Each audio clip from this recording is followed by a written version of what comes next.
মায়ার বাবা মাকে উদ্ধার করে মায়ার মুখ থেকে সমস্ত সত্যিটা জানলো ঝিল্লি। হ্যাঁ বন্ধুরা, তেঁতুল পাতা ধারাবাহিকের আজকের পর্বে ধারাবাহিকের শুরুতে আমরা মায়াকে দেখতে পাই। সে গাছের সাথে বাঁধা অবস্থায় আছে। ঠিক তখনই সেখানে পৌঁছে যায় বানর সেনারা এবং ঝিল্লি। ঝিল্লি মায়াকে বলে, এখন সময় আছে, সব সত্যি কথা বলে দাও, না হলে তোমাকে এই অবস্থাতেই এখানে ফেলে রেখে আমরা আগুন জ্বালিয়ে দেব। তারপর কি হবে সেটা তুমি নিশ্চয়ই বুঝতে পারছো।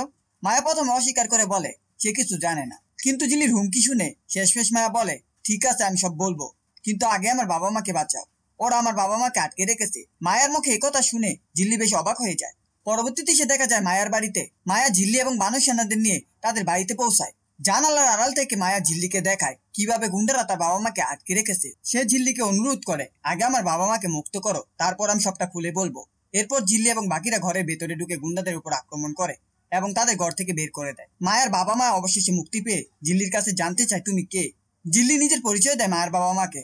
মায়ের বাবা মা অবাক হয়ে চমকে ওঠে। অন্যদিকে খেয়ালির গুন্ডারা খেয়ালিকে গিয়ে খবর দেয় যা ঝিল্লি মায়ের বাড়িতে পৌঁছে গেছে। খেয়ালি তখন গুন্ডাটিকে বলে, এই শহরে আর থাকিস না, পালিয়ে যা। তারপর একা একাই বলতে থাকে, ঝিল্লি সব জেনে গেল, এবার আমার প্ল্যান নষ্ট হতে পারে। এরপর খেয়ালি তার গুন্ডাগুলোকে ফোন করে ডিলের তারিখে গিয়ে আনতে বলে এবং গোডাউন খালি করার নির্দেশ দেয়। গুন্ডারা বুঝতে পারে বড় কোনো সমস্যা হয়েছে, তাই তারা সিদ্ধান্ত নেয় আজকের মধ্যে ঋষি এবং বাকিদের পাচার করে দেবে। কিন্তু এদিকে ঋষি অজ্ঞান হওয়ার ভান করে বসেছিল। সে গুন্ডাদের সমস্ত কথা শুনে ফেলে এবং ঠিক করে এখান থেকে পালাতে হবে।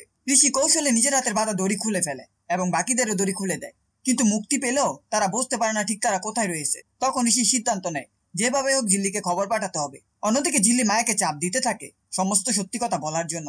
অবশেষে মায়া ঝিল্লিকে বলে, আমার বাবা মা একসময় অসুস্থ হয়ে পড়েছিলেন, তার চিকিৎসার জন্য অনেক টাকা দরকার ছিল, কিন্তু আমাদের পক্ষে সেই টাকা জোগাড় করা সম্ভব ছিল না। তখন একজনের পরামর্শে আমরা সোশ্যাল মিডিয়ায় মজার ভিডিও বানানো শুরু করি। সেখান থেকে বেশ ভালো ইনকাম হয়, বাবার চিকিৎসাও হয়। কিন্তু সেই ভিডিও এখনো সোশ্যাল মিডিয়ায় ঘোরাঘুরি করছে। আর সেখান থেকে একদিন আমাদের কাছে ফোন আসে, আমাকে এসব কাজ করতে বাধ্য করা হয়। প্রথমে আমি রাজি না হলেও পরে দেখি তারা আমার বাবা মাকে জিম্মি করে রেখেছে, তাই আমি বাধ্য হয়েছি। এমন সময় ঝিল্লির নজরে আসে দেয়ালে ঝুলানো কিছু সার্টিফিকেট এবং ব্যাডমিন্টন ব্যাট। সেগুলো দেখে ঝিল্লি বুঝতে পারে মায়ারা দুই বোন। তখন ঝিল্লি মায়াকে বলে, তুমি একা এসব করনি, তোমার সাথে তোমার বোনও ছিল। একথা শুনে বানর সেনারা অবাক হয়ে যায়। এরপর ঝিল্লি সবাইকে সব ঘটনা খুলে বলে দেয়। সে জানায় মায়া আর তার বোন মিলে এসব করেছে। তারা চেয়েছিল প্রমাণ করতে যে ঝিল্লির বাড়িতে ভৌতিক কিছু ঘটেছে। ঝিল্লি মায়াকে জিজ্ঞেস করে, আমি যা বললাম সব কি সত্যি? মায়া স্বীকার করে, হ্যাঁ, ঝিল্লি যা বলেছে সব সত্যি। শেষ দৃশ্যে ঝিল্লি মায়াকে বলে তার বোনকে ডাকতে। তখন মায়া তার বোন ছায়াকে ডাকে। ছায়া বের হয়ে আসতেই তাকে দেখে বানর সেনারা ভীষণ অবাক হয়ে যায়। এই ছিল তেঁতুল পাতা ধারাবাহিকের আজকের আপডেট। ভিডিওটি ভালো লাগলে চ্যানেলটিকে সাবস্ক্রাইব করে পাশে থাকা বেল আইকনটি অন করে দিন এবং আপনাদের মূল্যবান কমেন্ট করতে ভুলবেন না।